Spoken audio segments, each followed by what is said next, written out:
This is one of the main tributaries to the lower main stem of the John Day. Here's the lower John Day right here. And we're at river mile 85, so we're 85 miles up from the Columbia here.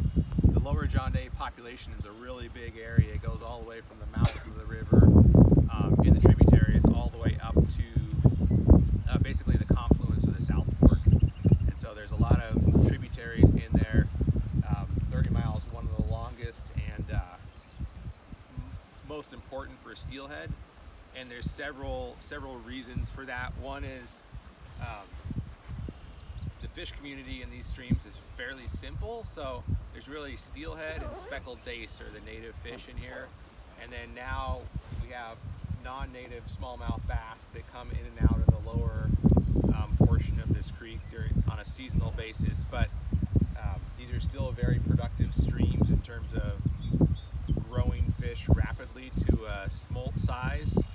So I don't want to bore people too much with the details. I know you guys, this group is usually really sharp on these things, but they're interested. I can start a little bit about steelhead kind of life history if that. Absolutely, yeah. Okay, so these are summer steelhead coming back into 30-Mile Creek, which is a little challenging to say that because it creates challenges for people, because a lot of times they come in here in the winter. They don't come in to spawn until the winter and spring, but the fish that are coming in and spawning basically this time of the year, they come in and spawn here in March, April, and then occasionally into early May. So we're at the very tail end of the adult spawning run here.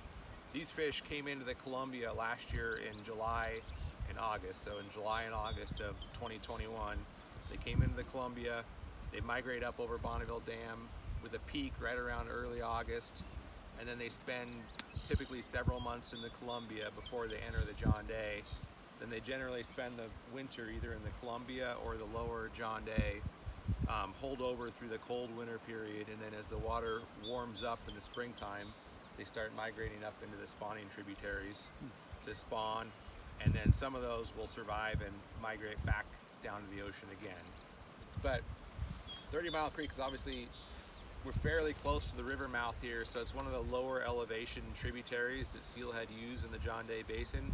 So they come in here and start spawning fairly early in the spring. They can be in here as early as February spawning, because we can have lots of, like 55 and 60 degree sunny days down here in February where the water warms up into the upper 40s, and that's kind of the trigger point that brings steelhead up in here to spawn. So I kind of think of it as fish moving up the stream and branching off, and they start out here and then they move further up, and then there's steelhead that are just now arriving into the very headwaters of the North Fork, and they may not even spawn there until June. But some of the steelhead that spawn here in February to March, their eggs now their fry are basically already emerging out of the gravel. So that creates a lot of diversity in the life history patterns and timing of steelhead throughout the John Day Basin, because here you have steelhead that are emerging from the gravel in May, early May, or even in late April, and those fish are already growing and getting a jump start on the year, and they can grow really rapidly in here through the spring, fall, and winter months, and then they can get to the minimum size they need to get to make it to basically do what we call smolting, or become a smolt and go back to the ocean. So some of the steelhead in the lower portion of this creek, which is basically just this 1 kilometer right here that has perennial flow, and you can probably note that by when you drove down here, when you hit the creek, it was wide open and there was nary perennial vegetation to be seen. That's right now a completely ephemeral reach, where anywhere from June to July, based on the water conditions of the year, it'll sub out and be totally dry in there. And then as you get down here to the lowermost 1.5 kilometers or so, 1.5 miles of the stream, you probably see the big stands of alders there, and that's the perennial reach of the lower part of 30 Mile. There's several more of those perennial reaches upstream, to the right, to the east of where that super smooth road hit the creek there. So how far up will they spawn when conditions are right? They'll go, I mean, I don't know if 30 miles actually 30 miles long or not. I've never nailed that down, but I think it's 30 miles to the liquor store. Oh, I like that. yeah, It's important. 30 miles plus an hour to anywhere. They'll go basically to the headwaters, almost a fossil. Wow. All right. Wow. So when they can get, when the flow is like this, which is pretty ideal for migration. So even though it's not connected, they will spawn, and the smolts will stay up in the perennial parts, and then when it starts flowing again, they all move down. Yep. So adult steelhead are migrating through, anywhere from February to May, and this is like we're just past peak flow now for this year because of the amount of rain we've had recently. But when it's like this, the entire stream is connected, and steelhead adults will move upstream pretty rapidly. Steelhead smolts can move all back downstream, and then as it drops, they're forced into the par, which is the juvenile steelhead rearing in freshwater, where they have those little rounded kind of par those are par marks, and so they're rearing like that for anywhere from in this creek for 1 to 2 years. Wow. So the lower part of this lower section here is dominated by 1-year-old smolts, whereas the next section up is mainly 2-year-old smolts. So there's even some life history diversity to that extent here. But they'll all have to kind of narrow into those perennial reaches during the summer, and that's kind of that's the primary limiting factor for freshwater production in 30 Mile, is that you've got tens of miles or many miles of stream that are dry right now during the summer, and so obviously those are not producing, or fish are not surviving there during the summer, so they all have to kind of jam into these perennial reaches, suck it up kind of through the summertime, and then as conditions improve in the fall and winter, they can spread back out again and start growing really rapidly. Ian, we saw some examples yesterday of landowners taking out junipers, and when you look at the upper end of 30 Mile, is there any potential for some juniper removal that would help stream flows? There is, there's some potential for that, to get into the headwaters for juniper and other forest management. Okay. This 30 Mile is really kind of unique in that there's not other locations in the John Day, especially further upstream, are really heavily impacted by surface with water withdrawal for irrigation. That's not as much the case here. Okay. There's not a lot of irrigation withdrawal, so the actions that we can take for habitat improvement are the upslope, removal of or reduction in invasive plants, and forest management, and then in-channel work to slow the water and better connect it to the floodplain in places where I was thinking this just looks like you could get longer flows if it was back soaking up in the floodplain and all that. Right. So would that make this a good candidate for the beaver dam analog? It does, yes. Yeah, for that, in certain places and certain areas, there's definitely a lot of potential, and that's the route that the restoration partners here are investigating. So there's a lot of restoration that's going to unfold here based on the investment partnership grant from OWEB across the John Day Basin, which is a pretty large grant. Yeah, it's millions across several. Well, I think it's currently slated to go through 2025, but we're hopeful that that'll be, extended, re-upped beyond that, because there's lots to do. The Gillum Soil and Water District has, beaver dam analog projects lined up all over the county for, a number of years. So it's kind of at a really good place in the sense that there's lots of people and places that are willing to take those on. We're more capacity limited, and like the number of people who are willing to go out and hoist the giant post pounders and do all that. I was just talking with, we got a work crew here that he's going to develop for us with his the youth work. Northwest. Oh yeah. Okay. Yeah, you guys use them at all? The OY, Oregon Youth Conservation Corps, has been worked on some of those things, but nothing. Yeah, I don't know of I that. don't know why Northwest has not done much with ODFW. They do a lot with BLM, all the parks, but you know they have great root. You know, they're able to do that stuff. We were discussing that on the way and talking about how the BDA thing is becoming bigger and bigger and bigger, and it's a very manual, labor-intensive thing. And part of it is developing work crews, as you said, that have the capacity to go out and do the work. Right. And so he's going to do that for us. Like it. All right. Well, so this is an exciting time for 30-Mile Creek because this lower 9 miles has now been conveyed to BLM. That used to be 2 private ranches. And we've got folks like Ian who spent years studying the creek and have a really good sense of what's needed. And now there's this massive investment made on behalf of the Oregon Watershed Enhancement Board that's focused in the John Day, and it's like 20 million, or I can't remember what the number is. It's a big number, and there'll be millions available to do work here at 30-Mile Creek, and there's that subterranean reach upstream that Ian described, and I believe that's the result of aggregates accumulating over time, probably a lot having to do with 64 and just a lot of material moving down, and that's where it's settled out. So it's just that there's so much material there that the water goes subsurface. And so I think the idea is that you get these beaver dam analogs in, and you try to bring, capture sediments and spread the water out and try to bring that flow up to the surface for more of the year, and hopefully year round eventually. Yeah, We'll that's see. the goal is to.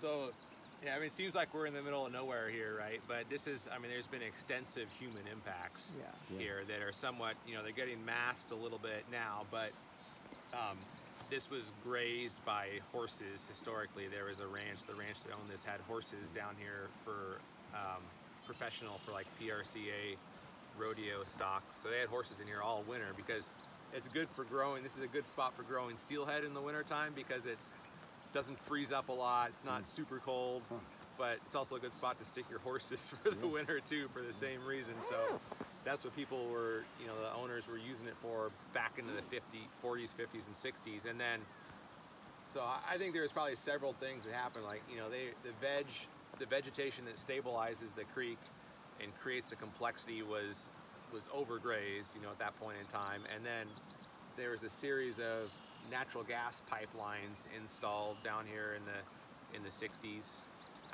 Trans-Canada natural gas pipelines come down here and then over that ridge too. But so I think those things kind of just destabilized the watershed, and then the 64 flood came through as a rain-on snow flood, and that just kind of pulled the lid off of things.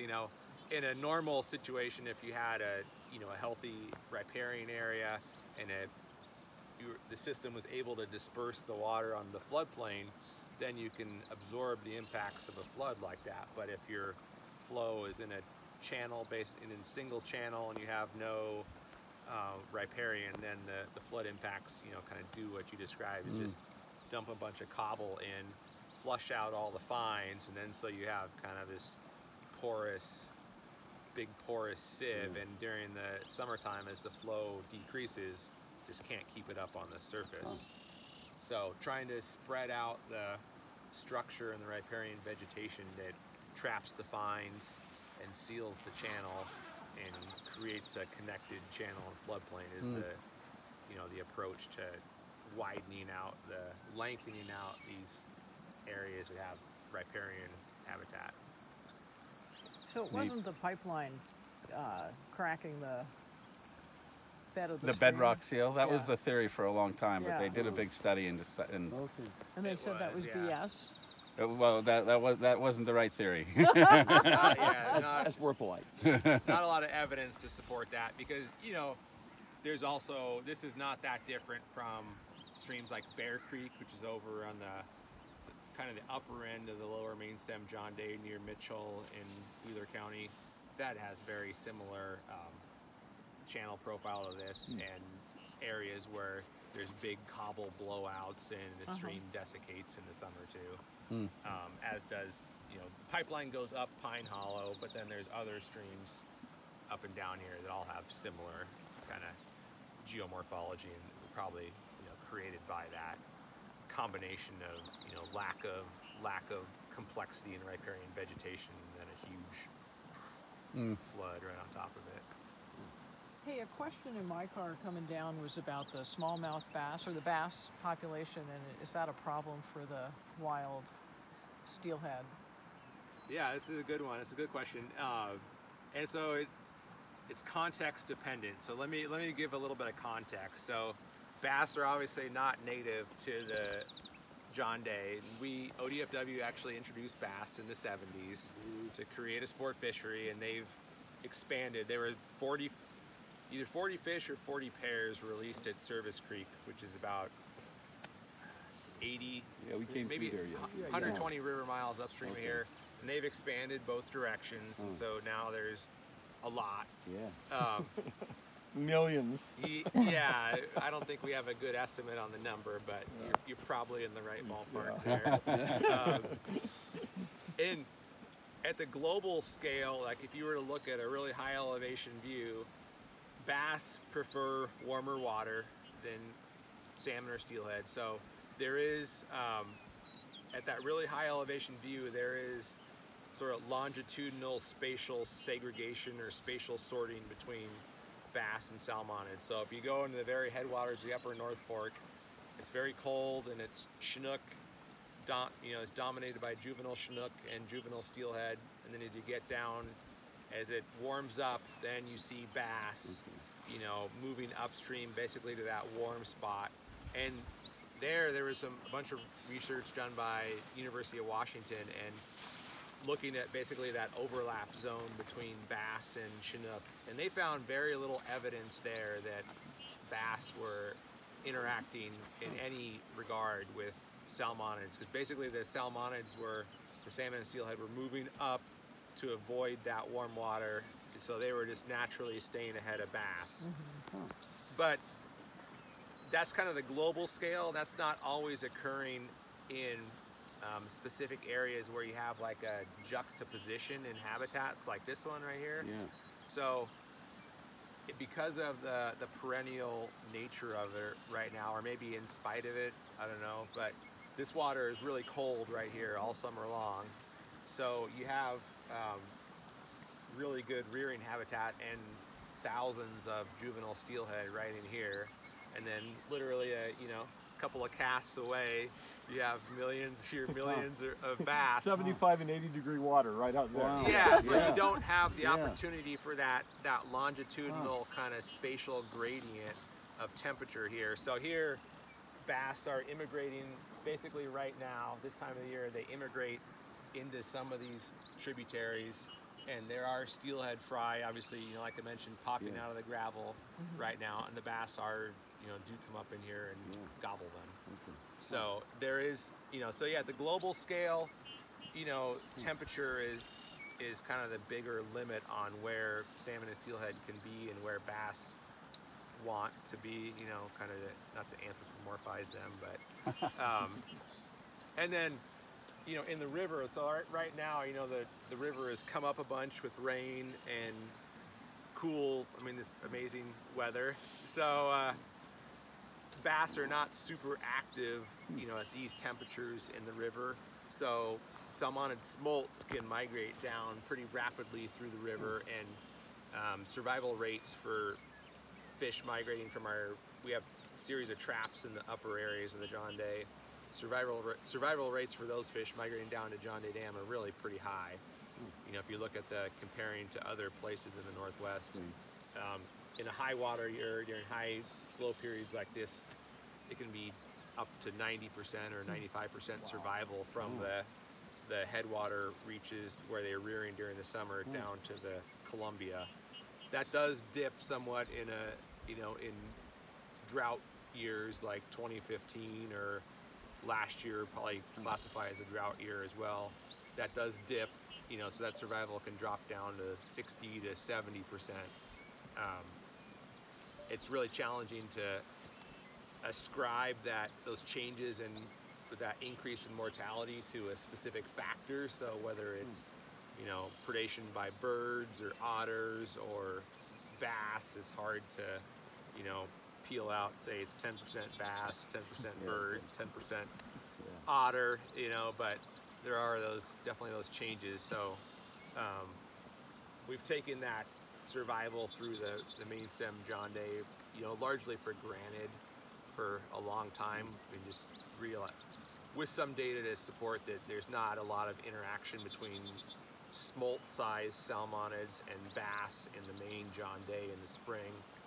Whether that, you know, remains the case if you look into a scenario where there's an increasing frequency of drought or low flow years, you know, is still unknown. That's something we'll have to look at some more. But right in here, there's definitely some conflicts between bass and steelhead, and we've, I think I mentioned to some folks that we, as part of our monitoring in here, we've done an experiment where we install a weir right here to exclude bass, and then if any bass get in above that before we put it in, we'll go in and electrofish and take them out. And then we've compared survival and abundance to this area upstream of the weir with control areas further upstream where bass don't get. And so these areas, you know, those global environmental conditions are really the biggest impact, and so that's why we've done a kind of a control impact study. And prior to us removing the bass, these areas, this area and the upstream reach, kind of tracked similarly, right? So, you know, they would go up in a good year and then come down a little bit and go up. And then we installed a bass weir, and then the upstream reach just kind of kept oscillating, and this downstream reach here where we removed bass, it went up dramatically in abundance and density. So yeah, it's pretty clear evidence that the bass are having an impact on just at least density of juvenile steelhead through their first summer of life here. How that propagates through their the entire life cycle of those steelhead is we're still working on that, but yeah. Ian, I remember like one time we came